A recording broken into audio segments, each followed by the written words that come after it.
Êxodo, capítulo 15, versos de 1 a 21, o Cântico de Moisés.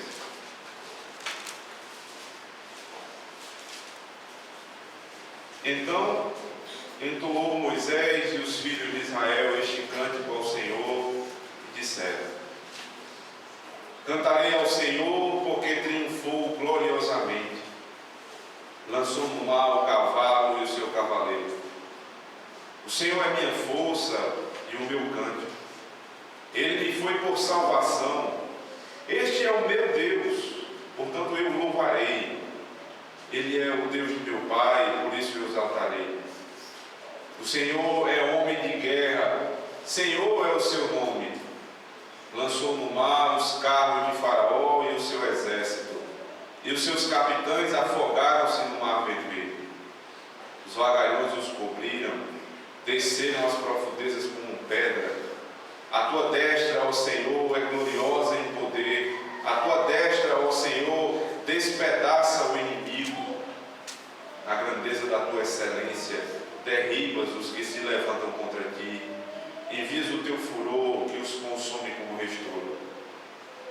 Como resfolgar das tuas narinas, amontoaram-se as águas. As correntes pararam em montão. Os vagalhões coalharam-se no coração do mar. O inimigo dizia: perseguirei, alcançarei, repartirei os despojos. A minha alma se fartará deles, arrancarei a minha espada e a minha mão os destruirá. Sopraste com o teu vento e o mar os cobriu. Afundaram-se como chumbo em águas impetuosas. Ó Senhor, quem é como tu entre os deuses?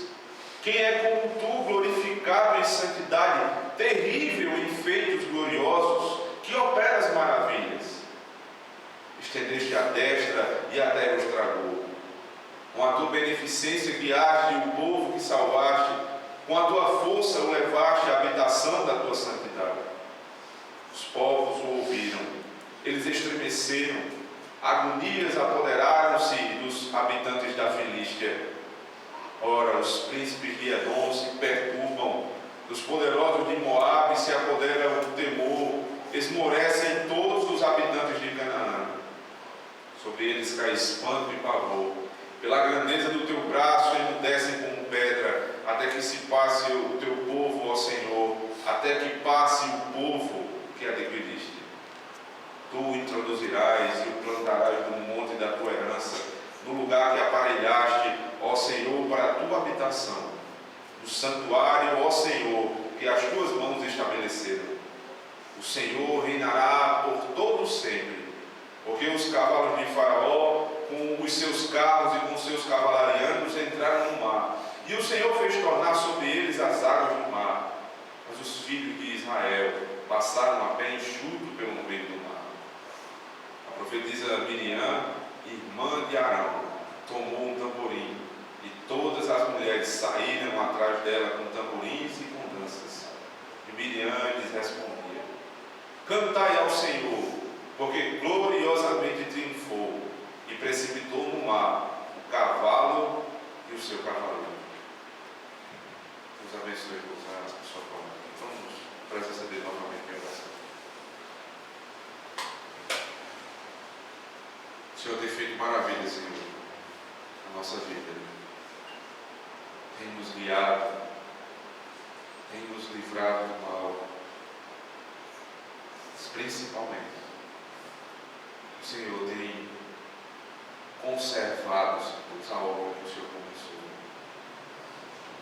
De fato, nós não vimos o mar se abrir como viram os israelitas. Isso é verdade. Mas é como se estivéssemos lá. Na verdade, como dissemos no último sermão, nós não vimos, Senhor Deus, com nossos olhos, o Cordeiro de Deus sendo imolado na cruz do Calvário.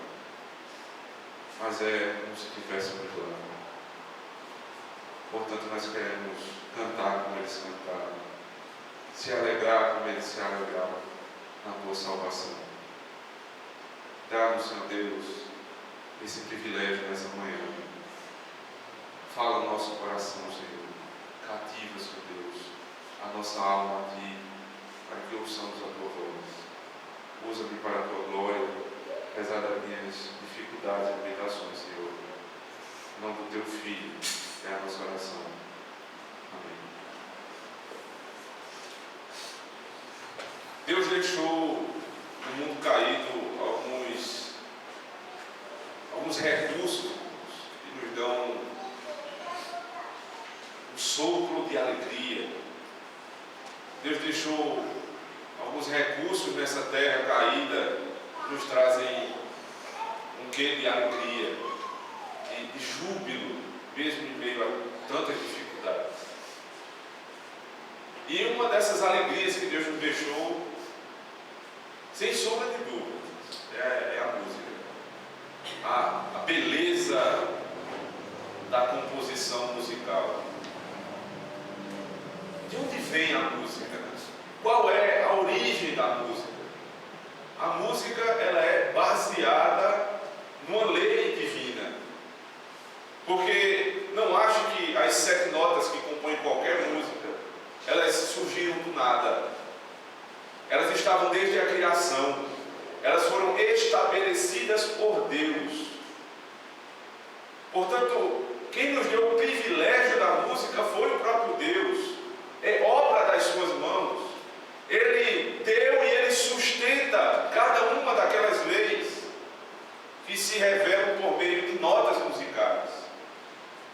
Então o homem pega a matéria divina e, com a graça que lhe foi concedida pelo Senhor, ele arranja aquelas notas de uma maneira lógica, de uma maneira sábia, de uma maneira que agrada aos ouvidos.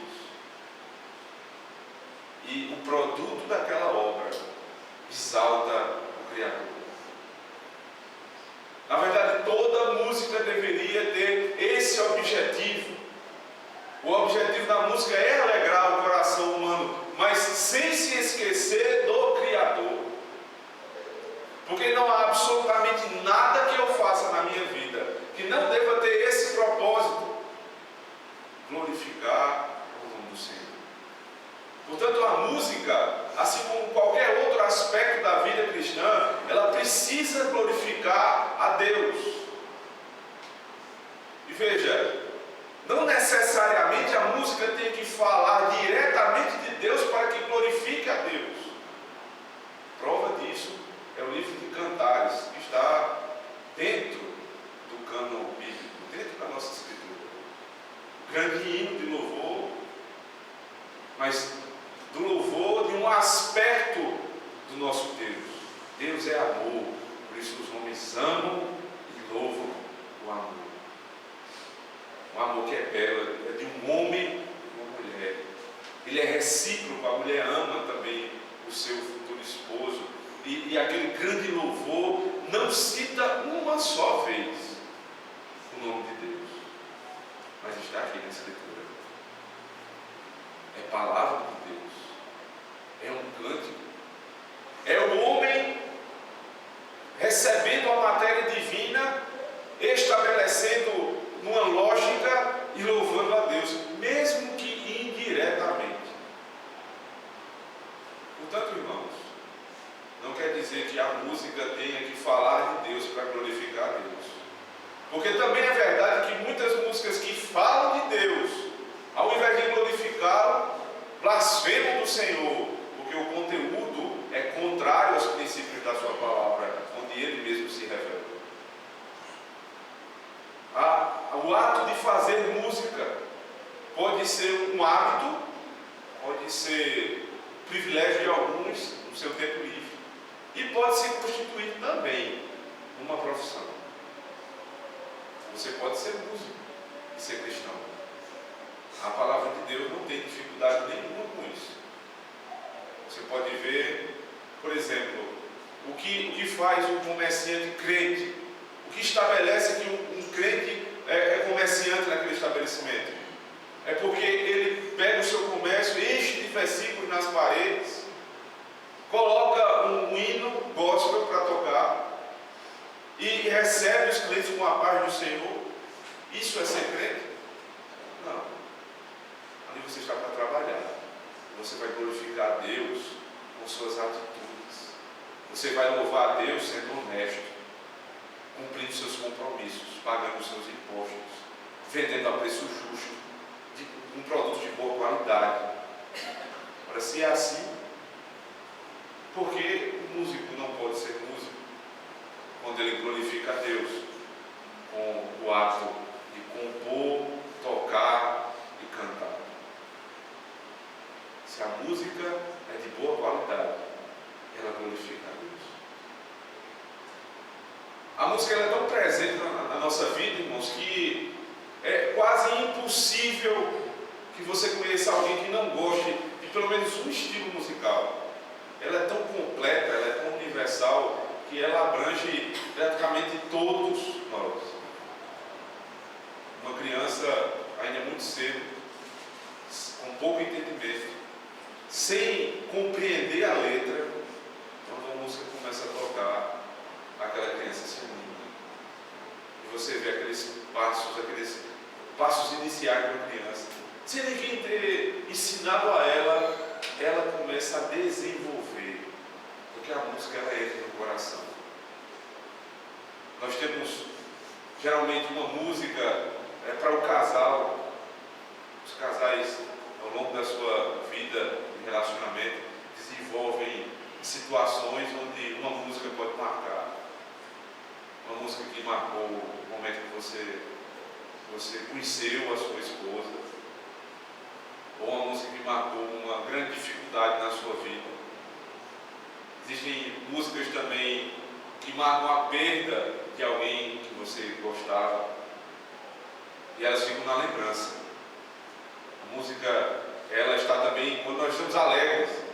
Quem já imaginou uma festa sem música? A música ela está presente no momento de tristeza, mas também está presente no momento de alegria. Existem músicas para momentos tristes, músicas para momentos alegres. O interessante é que a palavra de Deus não desconsidera de maneira nenhuma a importância da música na vida do ser humano. O maior livro das Escrituras, o livro de Salmos, é composto por 150 músicas. Algumas que não eram cantadas inicialmente, que vieram a ser depois.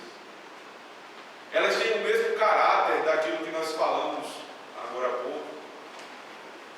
A música no Salmo, ela compreende a vida do salmista por inteiro. Então, quando ele está alegre, ele canta.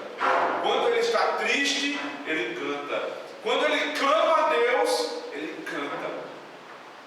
É um grande cenário que o Senhor nos deixou. Dos 66 livros da Escritura, o maior deles é um livro que pode ser conhecido também como o Inário da Igreja do Senhor Jesus Cristo. Mas nós não encontramos música apenas nos Salmos. Elas estão espalhadas na Bíblia. Você abre a carta de Efésios, capítulo 1, verso 3 ao verso 14, um hino do apóstolo Paulo. Lucas, capítulo 1, o Magnificat, o grande hino de Maria.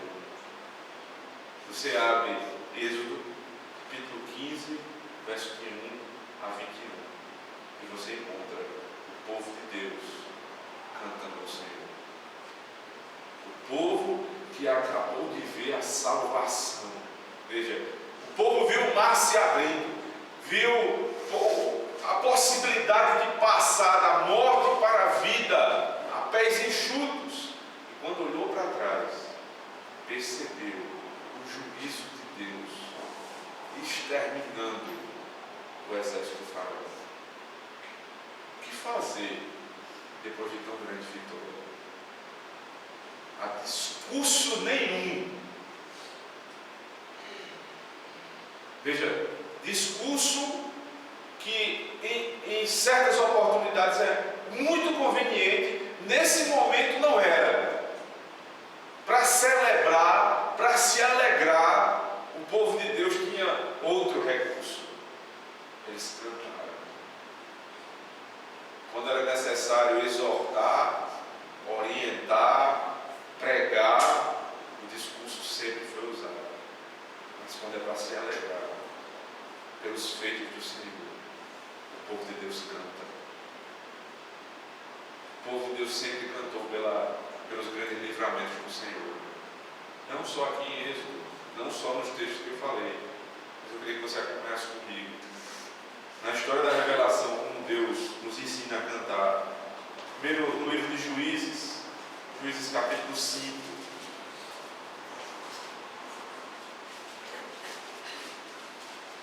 Deus acaba de dar uma grande vitória ao seu povo.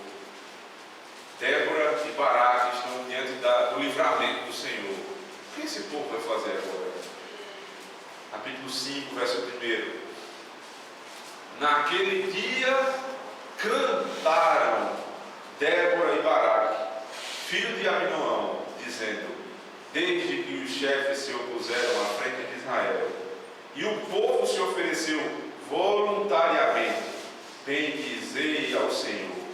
Ouvi, reis, dai ouvidos, príncipes, eu mesma cantarei ao Senhor, salmodiarei ao Senhor, Deus de Israel. Agora abra comigo no Salmo de número 40.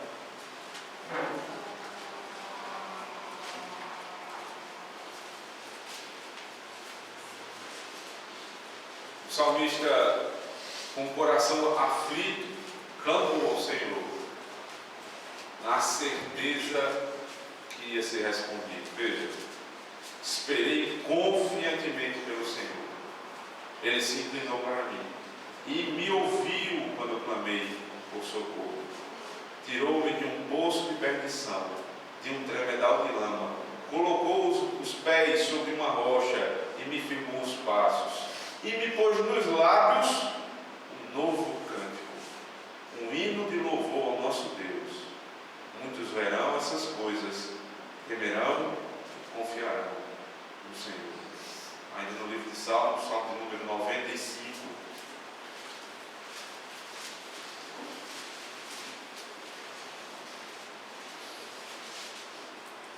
Diz o salmista: vinde e cantemos ao Senhor com júbilo, celebremos o rochedo da nossa salvação.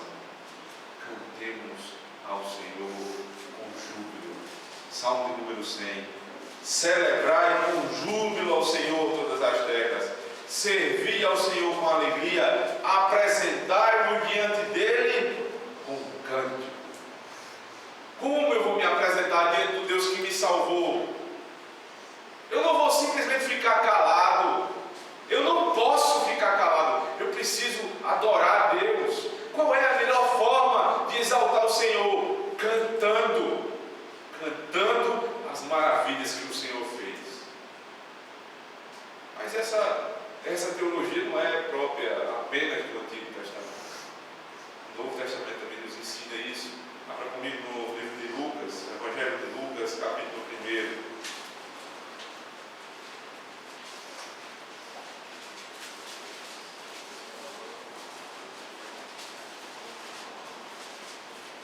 Verso 46.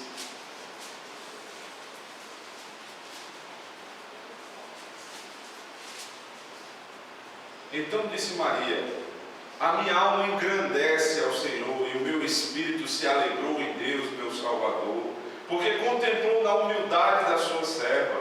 Pois desde agora todas as gerações me considerarão bem-aventurada, porque o poderoso me fez grandes coisas. Santo é o seu nome. A sua misericórdia vai de geração em geração sobre os que o temem. Agiu com o seu braço valorosamente, dispersou os que no coração alimentavam pensamentos soberbos. Agora, Lucas capítulo 2, agora o cântico de Simeão, verso 28. Simeão tomou o Senhor nos braços, e louvou a Deus, dizendo: agora, Senhor, podes despedir em paz o teu servo segundo a tua palavra, porque os meus olhos já viram a tua salvação, a qual preparaste diante de todos os povos, luz para a revelação aos gentios e para a glória do povo de Israel.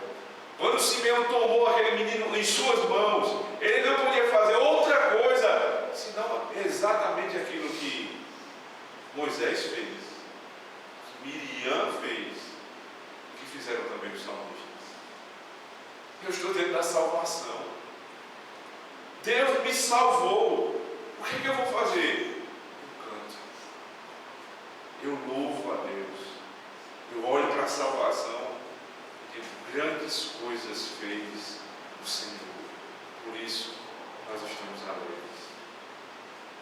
Ainda nas cartas, quando o apóstolo Paulo vai falar aos Colossenses, capítulo 3, ele diz assim, verso 16: a palavra de Cristo habite em vós ricamente em toda sabedoria. Ensinai-vos e admoestai-vos uns aos outros, com salmos, hinos e cânticos espirituais, louvando a Deus com gratidão em vossos corações. Quando você está dentro da salvação do Senhor, não há o que fazer, senão louvar. Mas é interessante, irmãos, que quando Moisés louvou a Deus, em Êxodo capítulo 15, verso 2, ele nos trouxe um entendimento mais completo do que é louvar o Senhor. No versículo 2 ele disse assim: o Senhor é minha força, o meu cântico, ele me foi por salvação. Este é o meu Deus. Isso é interessante, irmãos, porque ali cantava ele e o povo de Deus. Mas cada um daqueles que cantavam na igreja da Antiga Aliança diziam exatamente estas palavras: eu canto porque esta salvação é minha e este Deus é meu. Veja, ele canta porque não é uma história que foi contada a alguém. Lembra-se? Essa não é uma história antiga, é a minha história. Mas se essa é a minha história, esse também é o meu canto. Se essa é a história da minha salvação, essa também precisa ser a minha reação. Eu preciso cantar. Quem foi salvo tem prazer em cantar ao Senhor. É estranho quando nós ouvimos que da boca de um crente que não gosta de cantar. Tudo bem que você não goste de outras músicas, mas não gostar de cantar a Deus, ficar calado no culto. Como é que eu vou ficar calado? Os nossos lábios não poderiam se aquietar. O desejo, a vontade de cantar ao Senhor, porque esta é a minha salvação, este é o meu Deus. O que me surpreende, que deve surpreender a maioria, é que na nossa época, até os descrentes têm tido prazer em cantar músicas de conotação religiosa, especificamente cristã. Você não vê em momento algum da Escritura os israelitas se juntando com ímpios para cantar ao Senhor, o Deus dos exércitos. Você não viu aqui, em momento algum, Israel se condoendo pela morte dos egípcios, porque queriam cantar com eles. De maneira nenhuma. O povo de Deus é quem canta ao seu Deus, porque essa é a minha salvação e este é o meu Deus. A tendência hoje é tão grande de se universalizar a fé, no sentido, não no bom sentido de ter uma fé que atinge todos os povos, não é isso. É dizer que a fé é de todos. Que se passa a fazer músicas, né? E a indústria gospel já descobriu isso, que é bom fazer música que o ímpio cante, porque eles compram CD e isso gera dinheiro. Você baixa um nível da música, você coloca uma métrica que populariza aquela música e que ela vira um chiclete na cabeça da pessoa, não sai mais. E aquilo vende, aquilo dá retorno. E ainda dizem eles que isso é bom, porque eles estão fazendo os ímpios cantar. Agora, o ímpio, quando canta, só traz algo para para si. Juízo. Ele canta algo que ele não conhece. Aliás, ele não foi convidado a essa festa. O povo ímpio foi morto no mar. Não foi convidado à festa do outro lado. Quem foi convidado a cantar o Senhor foram aqueles que passaram a pés enxutos pelo mar. Os ímpios ficam de fora. Eles estão mortos nos seus delitos e pecados. Por isso não cantam, porque mortos não cantam. Só quem canta é quem vive. Só quem celebra a Deus é quem está vivo. Ímpios não cantam ao Senhor. Eles atraem juízo para si. Esses dias nós chegávamos em casa, talvez há um mês e meio, um domingo, depois do almoço, e há um dos nossos vizinhos que costuma fazer churrasco, nos domingos. E ele fez um churrasco nesse dia, tocava músicas altíssimas, e essas músicas eram de baixíssimo nível, qualidade não só questionável, Você poderia chegar e dizer isso é um lixo musical, não tem como se falar de outra forma. Mas a tarde inteira foi assim. Difícil de se concentrar no culto da noite, se preparar para o sermão. No final da tarde, quando nós estávamos nos preparando para vir para a igreja, aí tudo parou e um CD gospel foi colocado. Como se o ímpio, na cabeça dele, ele pudesse limpar tudo aquilo que ele fez. Ele conscientemente pecava. Mas como ele foi ensinado que ele também pode cantar, foi lhe dado um CD, que ele pode louvar a Deus, ele pega aquele CD, coloca num lugar de profanação e acha que está limpando o lugar. Mortos não louvam a Deus. Nós éramos mortos, fomos trazidos à vida para cantar o Senhor. O povo de Israel estava na morte no Egito e só cantou depois da salvação. Como é que os ímpios podem ser chamados à adoração? É impossível, porque eles não podem. Ainda referindo ao texto de Êxodo, capítulo 15, eu queria que você olhasse comigo o versículo número 1. Então entoou Moisés e os filhos de Israel este cântico ao Senhor. Veja, Moisés e os filhos de Israel. Agora, versículo 20. A profetisa Miriam, irmã de Arão, tomou um tamborim e todas as mulheres saíram atrás dela com tamborins e com danças. Um rápido parênteses, irmãos, para que não haja uma falsa interpretação do texto. Nós não estamos aqui diante de um culto. Aqui é uma celebração à parte do culto. Por isso que existem tamborins e existem danças, para que alguém não se anime a achar que é possível dançar no culto, porque aqui nós não estamos diante do culto. A semelhança, por exemplo, do Salmo 150, mal interpretado também, batei palmas, dancem, cantem. Ali não é um culto.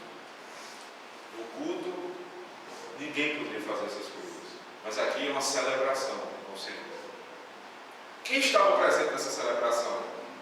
Os filhos, Moisés, os filhos de Israel, mas as mulheres também.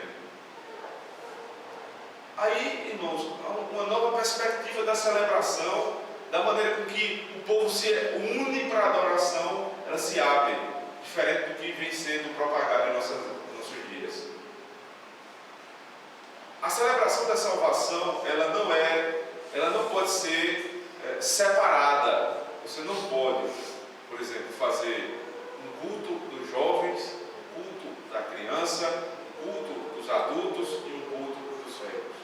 Você não pode ter um departamento disso, um departamento daquilo, porque todos estavam juntos. Não há separação da igreja. Você não pode pegar uma igreja e criar separações, porque é um corpo. Quando o povo foi chamado à adoração, estavam lá os filhos, estava Moisés, estavam todos unidos para a adoração. Mas o que chama a atenção também é que todos cantavam. Absolutamente ninguém ficava calado. E os filhos também estavam lá. Essa é uma representação da responsabilidade dos pais, né, durante a vida cristã.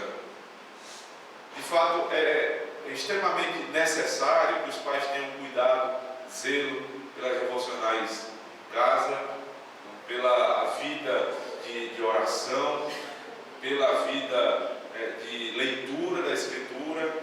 Antes do seu filho saber ler, você lê a Escritura para ele, depois você lê a Escritura com ele, depois você faz ele ler a Escritura. Mas e com o cântico? Por que seria diferente? Por que eu devo achar que os meus filhos vão aprender a cantar sozinhos? Né? Alguns acham que isso seria isso viria da natureza do filho, né? Então, pastor, eu não faço isso porque ele não gosta. Ora, mas seu filho também não vai gostar de ler, seu filho também não vai gostar de vir para o culto, seu filho não gosta de quase nada a não ser brincar, porque isso é próprio da sua natureza. A responsabilidade do pai está em ensinar o filho a gostar daquilo que é bom. E certamente, irmãos, saibam disso aqueles que têm filhos e aqueles que, como eu, ainda não têm. Nós sabemos que inicialmente não vem prazer. Inicialmente nós fazemos as coisas por obrigação. Então você, pela responsabilidade, pela autoridade que Deus lhe deu, você vai lá e coloca aquilo em prática como obrigação inicialmente. E aquilo que gera um hábito na criança deixa de ser uma obrigação e aos poucos vai sendo um prazer, uma alegria. Espere que seu filho chegue e comece a cantar o salmo do dia para a noite. Tem que ser diligente no seu exercício, todo o dia ensinando. Imagine você acordar de manhã no seu filho, né, e falar de Deus para ele. E durante o dia, a canção que está na sua casa são canções que falam do Senhor. Quando ele vai deitar, a canção de Niná é o salmo. O que ele vai aprender? Ele vai aprender que aquilo é bom, que ele vai acostumar ao ouvido dele. Ele vai amar cantar a palavra de Deus. Não vai achar antiquado, não vai achar velho. Ele vai achar que aquilo é bom. Meus pais fazem, eu devo fazer também. Que toca no meu carro, que toca na minha casa, tudo isso influencia o filho. E a responsabilidade de incentivar a criança a cantar não é da igreja, dos pais. Essa responsabilidade não fica só na casa, mas ela vem para a igreja, no momento do culto. Os pais deveriam estar atentos a tudo aquilo que as crianças fazem. Não só a posição em que elas ficam, mas aquilo que fazem durante o culto.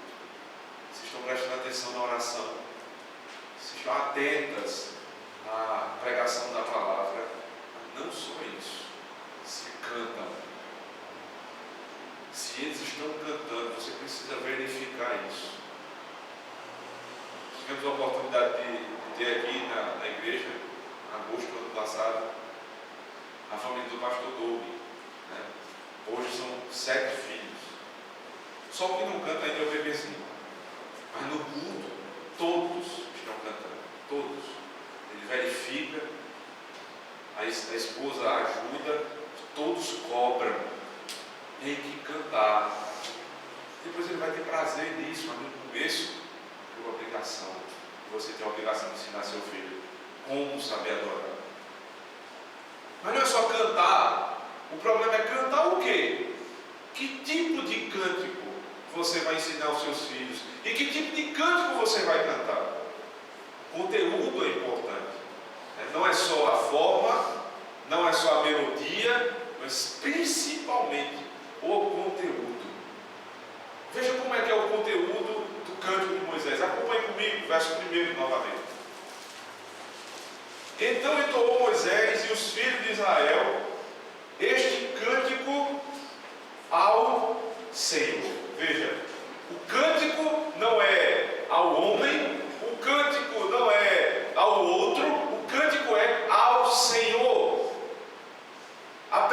percepção, né? A consciência que esse homem tinha de que o cântico para louvar a Deus ele precisa ser teocêntrico, ou seja, ele precisa ter Deus como centro do louvor. A quem eu canto?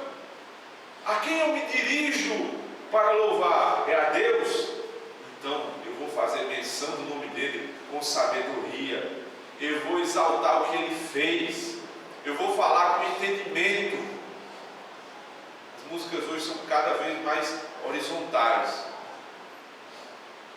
Você pega um CD gospel, como é chamado hoje, você pode colocar a música atrás da outra, e sempre é o seu problema, é o problema que você teve com o seu irmão, a vitória que você vai ter, o juízo de Deus sobre o seu inimigo. Sempre é horizontal, é o seu problema com outra pessoa. Moisés, quando vai cantar, ele entoa um cântico ao Senhor. E ele começa a falar das maravilhas que Deus fez. Ele começa a engrandecer quem Deus é. Mais uma vez, quando os ímpios cantam, eles vão cantar o quê? Que conteúdo tem o cântico do ímpio? Se nada aconteceu com ele ainda. Mas deixando de lado aqueles que não se converteram e partindo agora para dentro da igreja, dos nossos próprios problemas, podemos falar de cânticos, né, dentro da igreja que aparentemente não se coadunam com o momento do culto. Existem momentos para tudo, existem cânticos para tudo também. No culto, o ambiente é didático.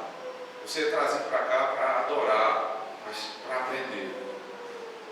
Todo o conteúdo do culto é pensado uma semana inteira para que você aprenda, para que você adore a Deus, mas que faça isso com entendimento, que saiba o que está fazendo. A música na liturgia reformada, ela é um apêndice daquela parte da liturgia. A Escritura nos ensina que Deus nos chama à adoração, nós respondemos pactualmente àquele chamado, e aí, com alegria, por ouvirmos a voz de Deus, nós cantamos. Mas em seguida, a lei de Deus me constrange, veja, a palavra que me constrange, e eu confesso a Ele o meu pecado, eu busco a Ele a certeza da salvação e do perdão do meu pecado, e em seguida o que eu vou fazer? Eu canto por aquilo que Deus acabou de fazer. Eu confesso a minha fé, Deus confirma que Ele está com a sua igreja e eu canto. Então eu espero que Deus fale por meio da palavra e, mediante aquele tema que foi exposto, eu canto, agradecendo a Deus pelo ensino, pela repreensão, pela exortação. Veja, o cântico, ele tem sempre um motivo dentro do culto. Ele é provocado. Deus me provoca a um passo da liturgia. Eu respondo e, consequentemente, eu canto. A liturgia, boa parte das igrejas cristãs hoje, é simplesmente uma grande torre de Babel, um lugar de confusão. Não entendemos absolutamente nada do que se passa ali. O cântico, ele deixou de ser um apêndice e passou a ser o centro. A pregação, ela fica no final, talvez 10, 15 minutos, meia hora no máximo, porque ninguém aguenta mais do que isso. E aí criou-se algo que nunca se viu na igreja do Senhor Jesus Cristo: um momento de louvor. Olha, um momento de louvor aonde já se viu num culto bíblico haver um momento único com uma sequência de hinos. Nunca se viu. Na história da igreja cristã, nunca se viu. Mas é o antropocentrismo. O fato de querer usar o culto como uma terapia. Parece, irmãos, parece exatamente a maneira que Saul usou a música. Saul tinha um coração aflito, angustiado, e Davi ia para Saul. E o coração de Saul era acalmado. É uma espécie de terapia musical. E aí o coração do homem é acalmado. Você vai para um culto desse cheio de problemas, cheio de tribulações. E ao invés de você ser exortado contra os seus próprios pecados e orientado para resolver seus problemas, você chega numa terapia. 1 hora de louvor, louvores repetitivos, mantras esotéricos que falam e repetem a mesma coisa diversas vezes. Você vai entrando naquele clima, quando menos você espera, você está chorando, não sabe por quê. Chorando porque não sei, é o poder, é o mistério, e começa a se criar sem entendimento. É emocionalismo sem entendimento. Isso não quer dizer que o culto reformado seja desprovido de emoção. Culto bíblico que se confunde com a alcunha de reformado, ele é emocionante. Deus me chamou, eu louvo a Deus. Deus me perdoou, graças a Deus. Como eu não me emociono com isso? Pregações de 1 hora, exposição do texto, o Senhor Jesus Cristo sendo revelado no Antigo e no Novo Testamento. Como isso não é emocionante, meus irmãos? Mas é emoção com entendimento. É mente e coração funcionando juntos. Porque eu não fui feito só com o coração, eu fui feito também com a mente. E o culto precisa revelar aquilo que Deus fez quando me criou. Eu sou mente, eu sou coração. Eu sou corpo, eu sou alma. Eu não posso destituir uma coisa da outra. Outro aspecto que nós podemos ver no Cântico de Moisés é que ele demonstra atributos de Deus que nem sempre esses cânticos antropocêntricos gostam de demonstrar. Vejam comigo, verso número 7 e 8, no capítulo 15 de Êxodo. Na grandeza da tua excelência, derribas os que se levantam contra ti. Envias o teu furor, que os consome como restolho. Com o resfolgar das tuas narinas, amontoaram-se as águas, as correntes pararam em montão, os vagalhões coalharam-se no coração do mar. Como ele está descrevendo aqui quem Deus é. Deus é um Deus de ira santa.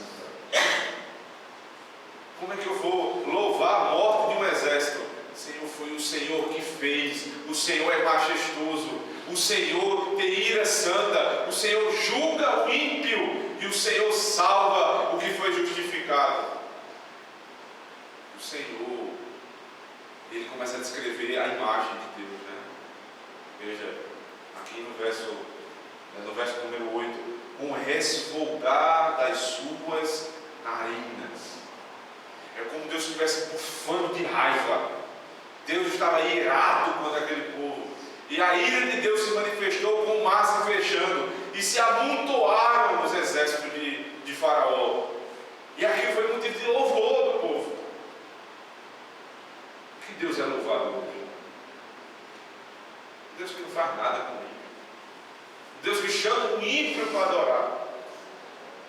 Um Deus que deixa o ímpio viver do jeito que quer. Um Deus que restitui o que eu não tinha.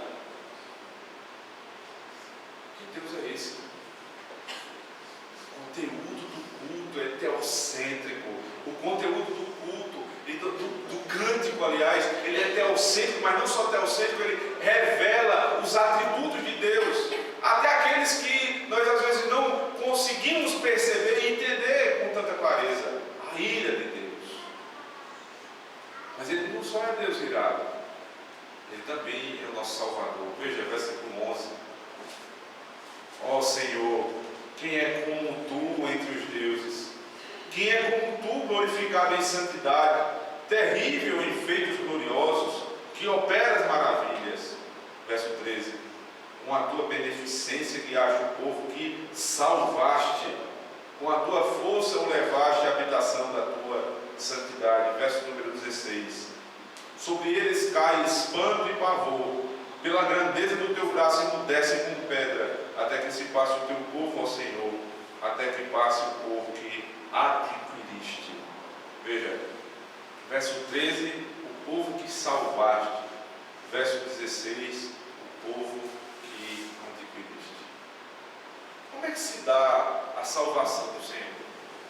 Esse é um fato interessante.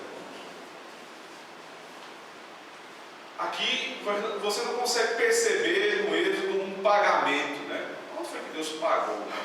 Como foi que Deus adquiriu esse povo? Não houve um pagamento para a libertação do povo do Egito. Não houve. Mas a linguagem ela começa a ser, ela começa a ganhar essa conotação, né? Ele salvou e ele adquiriu. A palavra salvar, ela se repete ao longo da Escritura no Antigo Testamento, né, como a figura de um resgatador, é o goelo. Comum, por exemplo, no livro de Ruth. Ruth, uma viúva, né, estrangeira na terra de Israel, sem perspectiva, sem esperança, né, sem absolutamente nada para se viver. Essa mulher precisava de um resgatador. E aí lá no capítulo 4, esse resgatador, ele se desenha na vida daquela mulher. Uma mulher que não tinha nada, que precisava de alguém que lhe resgatasse do nada. E aí um homem chamado Boaz diz: eu vou ser o seu Boaz, eu vou ser o seu salvador, eu vou ser o seu resgatador. E ele paga por aquela mulher. Ele adquire aquela mulher e aquilo é tratado como se fosse uma salvação para aquela mulher. No Novo Testamento, Mateus capítulo 20, quando vai se referir à obra do Senhor Jesus Cristo, diz assim: assim como o Filho do Homem não veio para ser servido, mas para servir e para dar a sua vida em resgate, veja, em pagamento por muitos. Atos capítulo 20, verso 28 diz: cuidai, pois, de vós mesmos e de todo o rebanho sobre o qual o Espírito Santo vos constituiu, bispos para apacentardes a igreja de Deus, que ele adquiriu com o seu próprio sangue. O que é que Moisés está falando aqui quando ele usa que Deus é o Salvador e que Deus adquiriu o povo, quando Deus não fez pagamento algum? Moisés está revelando como se dá a salvação. Deus paga um resgate. Você era escravo, porque era isso que o povo de Israel era. Israel era escravo. Como o escravo sai dessa escravidão? Quando alguém paga o resgate. E Deus foi lá e pagou o resgate. Israel saiu e foi salvo. Como é que é a história da nossa salvação? Nós habitávamos como escravo no império das trevas. E Deus nos transportou. Deus pagou o resgate, pagou o escrito de dívida. E aí nós temos a salvação.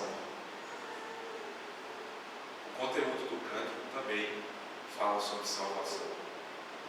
Ele é teocêntrico, ele revela quem Deus é, e ele revela também o que Deus fez na obra da salvação. Alguns confundem esse aspecto do cântico, tratar também da salvação, e começam a tratar o cântico como se fosse evangelístico, né?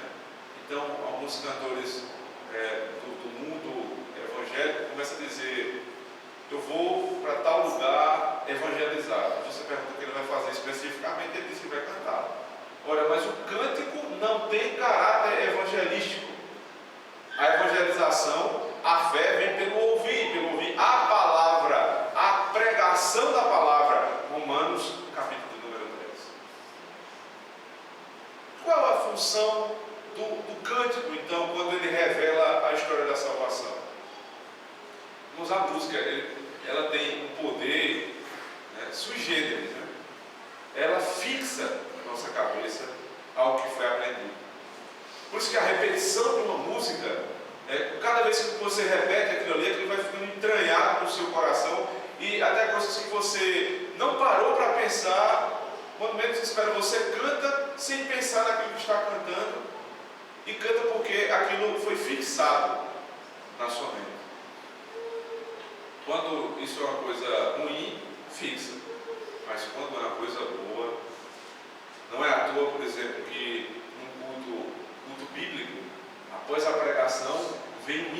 resposta. Por quê? Porque esse hino de resposta ele tem a ver com o que foi pregado.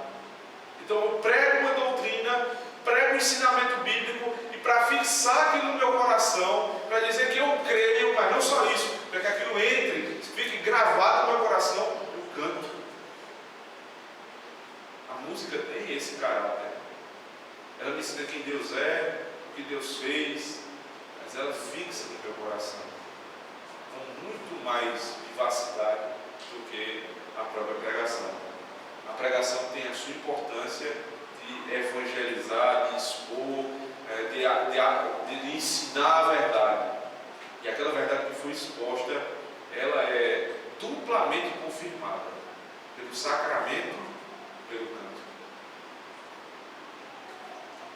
O cântico de Moisés também nos traz outro elemento do seu conteúdo, né? A certeza de que aquele que fez é aquele que vai fazer novamente.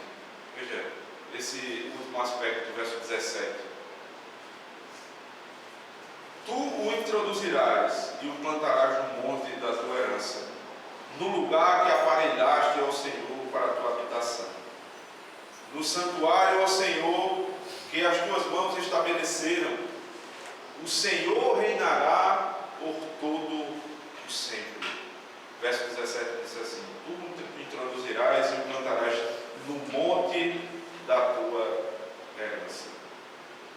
Há alguma dificuldade em entender que monte é esse, inicialmente, porque alguns vão achar que é o Monte Sinai. Mas não pode ser o Monte Sinai, porque não foi ali o lugar onde Deus reinou. Não foi o lugar prometido para o reinado.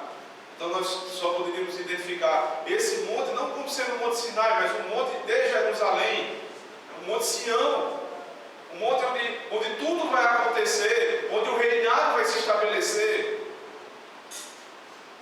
Quando Moisés identifica essa verdade, ele já projeta o que Deus fez é o que ele vai fazer novamente. Ele tem tanta certeza disso, que ele começa a falar de uma maneira estranha nos nossos ouvidos. Veja o versículo 14.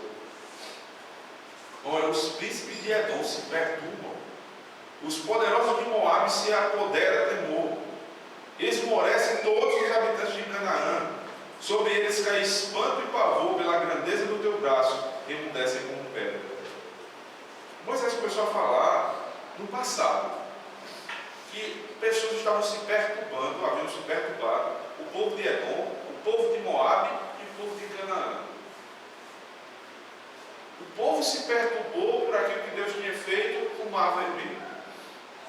Agora, entenda comigo, como é que esse povo, esses três povos, aliás, se perturbaram se aquilo tinha acabado de acontecer? E se os únicos espectadores da obra de Deus, além dos israelitas, foram os egípcios que morreram no mar? Como é que, imediatamente depois dessa cena, Moisés vem dizer que Edom, que Canaã e que Moabe estavam estremecendo pelo que Deus fez? Isso é fantástico. Os liberais vão dizer aqui que é uma inserção tardia nesse cântico. Ou seja, Moisés não havia escrito isso. Ele não crê na revelação do Senhor. Mas gramaticalmente, isso é completamente possível de ser explicado. Os profetas, há um tempo verbal, né, e é comum somente aos profetas, ele é particular do ofício profético, que é o chamado, o tempo, é o passado profético. O que é isso? O profeta fala de alguma coisa que ainda vai acontecer, se referindo como se aquilo já houvesse acontecido. Então, quando Moisés vai cantar, ele não canta só o que passou, ele canta o que vai se passar. Profeticamente, ele já dizia que os povos iriam temer aquilo que Deus fez no Mar Vermelho. Ele vislumbra a obra do Senhor e canta, porque o cântico, ele é completamente inspirado. Veja isso, o que nós cantamos tem que ser inspirado. Eu preciso cantar aquilo que está na palavra de Deus. Não posso cantar o que eu inventei. Eu não posso cantar o que está no meu coração, o que eu acho sobre Deus.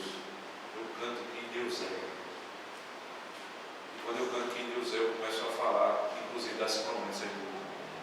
A promessa aqui era a seguinte: o Senhor vai reinar no seu monte. Ali será o lugar da adoração. O problema é o seguinte: durante a história do Antigo Testamento, essa profecia se confirmou, ou seja, houve um cumprimento da profecia no Antigo Testamento. No monte descrito, houve um rei, e não só um rei, é uma descendência real em Israel. Houve um templo no monte onde o povo adorava. Mas como o Senhor Jesus Cristo chega, o templo é pequeno e logo em seguida vai ser derrubado. Não havia mais reinado. E parece que toda a esperança trazida por Moisés aqui, profeticamente, havia falhado. E aí a grande pergunta: como é que o povo de Deus vai se alegrar se o monte já não há mais um lugar de adoração? E se aquilo que eles esperavam como reinado não existe mais? Essa é uma pergunta comum na época do Senhor Jesus Cristo. Ele responde em João capítulo 4, abra comigo.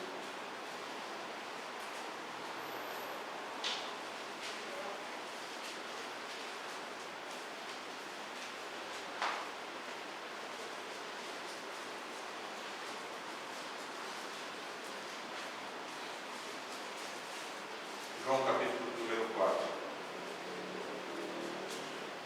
a partir do verso 20. Mulher samaritana diz: nossos pais adoravam neste monte, vós entretanto dizeis que é em Jerusalém é o lugar onde se deve adorar. Disse-lhe Jesus: mulher, podes crer-me que a hora vem quando nem neste monte nem em Jerusalém adorareis o Pai. Vós adorais o que não conheceis, nós adoramos o que conhecemos, porque a salvação vem dos judeus. Mas vem a hora e já chegou em que os verdadeiros adoradores adorarão o Pai em espírito e em verdade, porque são estes que o Pai procura para seus adoradores. Deus é espírito e importa que os seus adoradores o adorem em espírito e em verdade. A resposta da mulher: eu sei, respondeu a mulher, que há de vir um Messias chamado Cristo. Quando ele vier, nos anunciará todas as coisas. Disse-lhe Jesus: eu sou, eu que falo contigo. A dúvida da mulher é justamente relacionada àquilo que Moisés disse.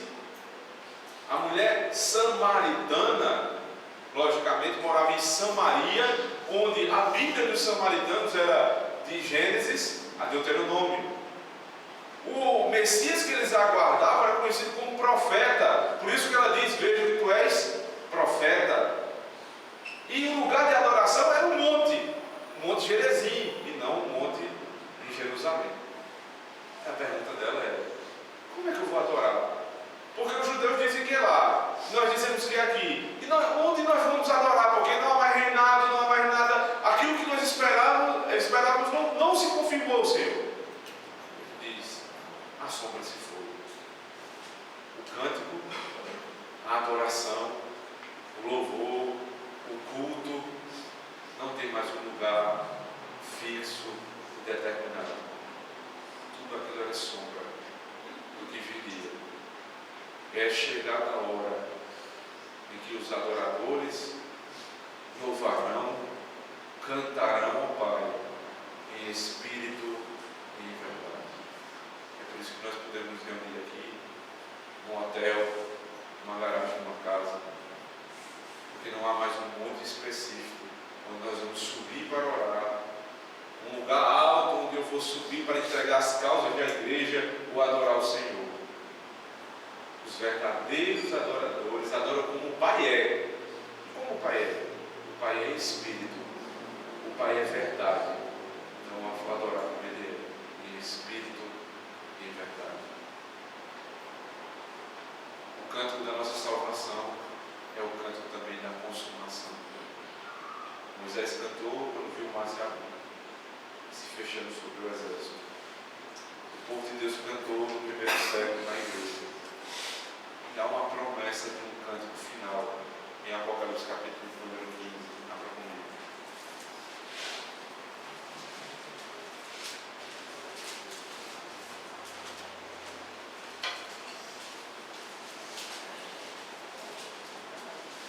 Apocalipse 15, verso 2.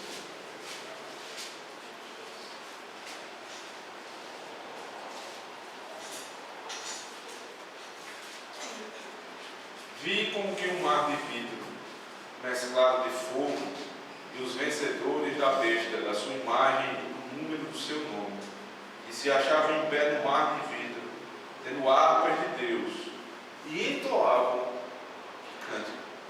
cântico de Moisés, servo de Deus, e o cântico do Cordeiro. Os que venceram a besta, ou seja, os vencedores, a quem foi dada a salvação, cantavam um único cântico. E ele conecta o cântico de Moisés com o cântico do Cordeiro, porque eles não cantavam sobre coisas distintas, eles falavam sobre o mesmo Deus.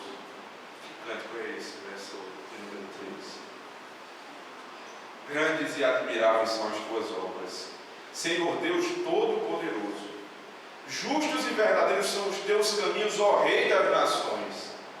Quem não temerá e não glorificará o teu nome, ó Senhor?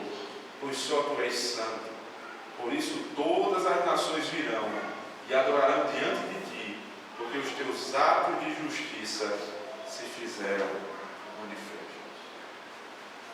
Mais uma vez, o povo que está reinando com o Senhor na glória tem um motivo para adorar.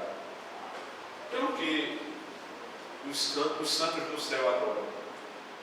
Pelos atos de justiça, pelas grandes obras do Senhor, pelo juízo do Senhor, e porque tudo isso foi dado a eles. É o meu Deus, é a minha salvação, é a minha história. A história do povo da antiga aliança, a história do povo neotestamentário, a história da igreja neotestamentária, exatamente a mesma história. Eles cantavam o canto de Moisés e o canto do Cordeiro. É o canto da nossa salvação. Irmãos, tendo em vista toda a importância do cântico na adoração ao Senhor, nós deveríamos refletir um pouco mais sobre algumas aplicações à nossa vida. Graças a Deus, irmãos, e eu digo isso com muita alegria, de fato, nós temos uma distinção, né, no nosso culto. Nosso culto é distinto de outros, e uma das marcas é que nós não temos aqui um grupo de louvor. Isso às vezes choca os visitantes, não foi feito para isso, né? O motivo não é chocar, mas choca pela distinção, pela mudança. Várias vezes eu já escutei aqui visitante chegando e dizendo que é porque a igreja é pequena e eu sei, pastor, eu entendo, depois vai melhorar. Não vai melhorar, já está ótimo, né? Está excelente. Como é que eu vou melhorar o canto do salmo, por exemplo? É possível melhorar isso, né? E eu vejo a igreja triunfante, glorificando a Deus todos juntos. Eu vejo Moisés chamando os filhos, né? As mulheres, todos cantando juntos. Não tinham um grupo específico de louvor. Eles cantavam, eles tinham prazer no canto. Mas a igreja agora acha que deve ter alguém que canta em seu lugar. Graças a Deus, que Deus livrou das igrejas. Graças a Deus. E que Deus possa livrar outras igrejas também. Mas, se nós não temos um grupo de louvor à frente, nós temos um grande grupo de louvor aí onde vocês estão. Vocês são o grupo de louvor da igreja, o grande coral dessa igreja.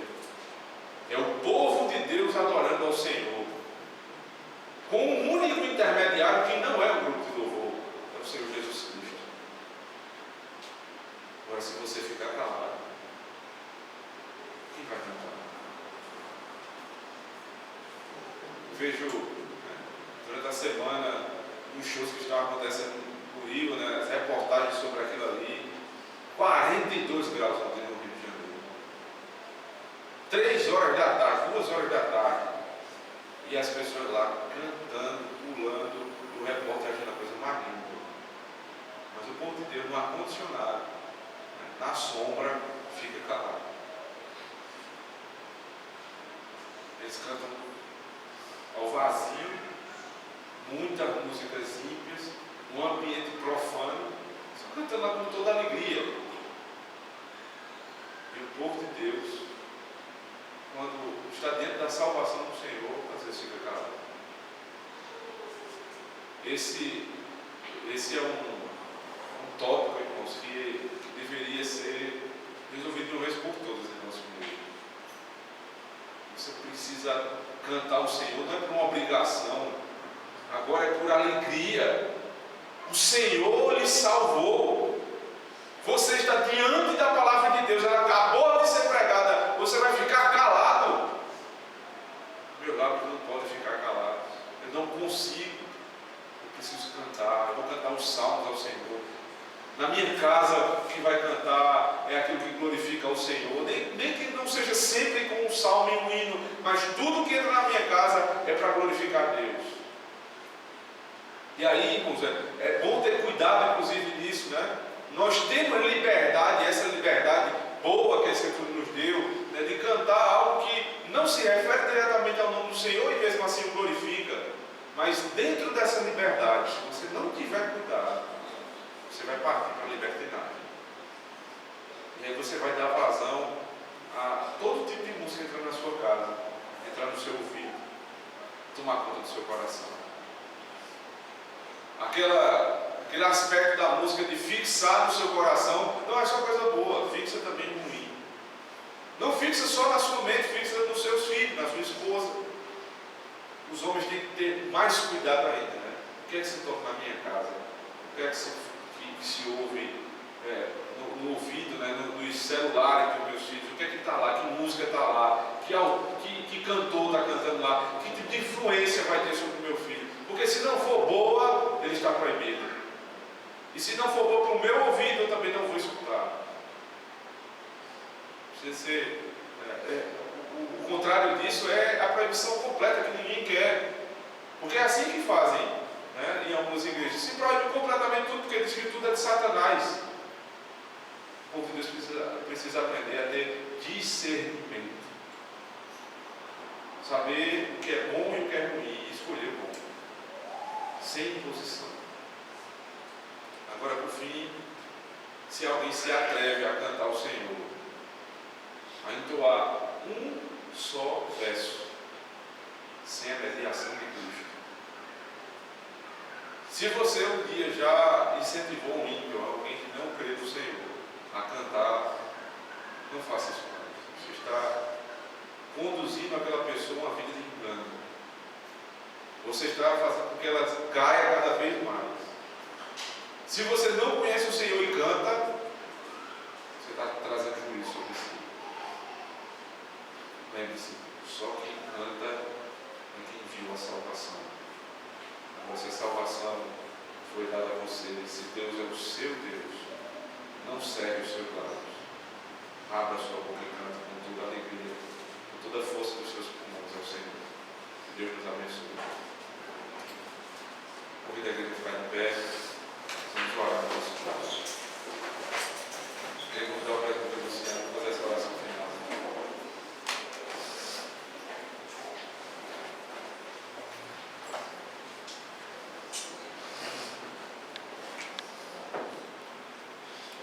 Oremos, irmãos. Senhor Deus, louvado e agradecido seja o teu nome, Senhor. Quem tu és e por tudo quanto o Senhor fez. O Senhor nos criou, o Senhor nos sustenta. O Senhor Deus nos deu gloriosa salvação em teu Filho. Obrigado, Senhor, porque tu nos salvaste e tu nos ensinaste, Deus, como responder a essa salvação. Encha, Deus, as nossas bocas com o louvor, Deus, que provém da tua palavra. Deus, que nós possamos, como salmista, dizer, Deus, que nunca cerramos os lábios a ti. Encha, Deus, o nosso coração com a alegria da salvação, para que isso seja natural no nosso meio, Pai. Para que nós não cantemos mais com uma obrigação, Senhor, a ti, mas com alegria, por causa de quem tu és e do que tu fizeste. Obrigado, Senhor, por esse culto. Obrigado pela comunhão que temos em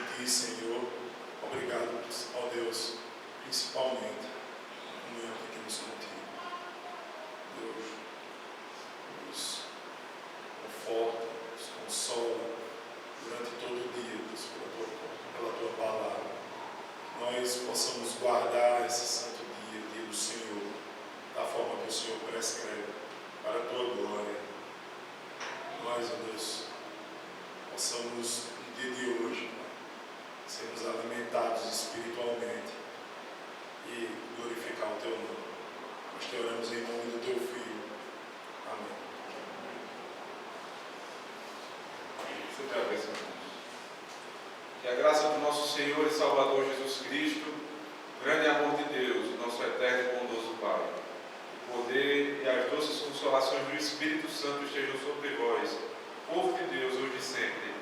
Amém.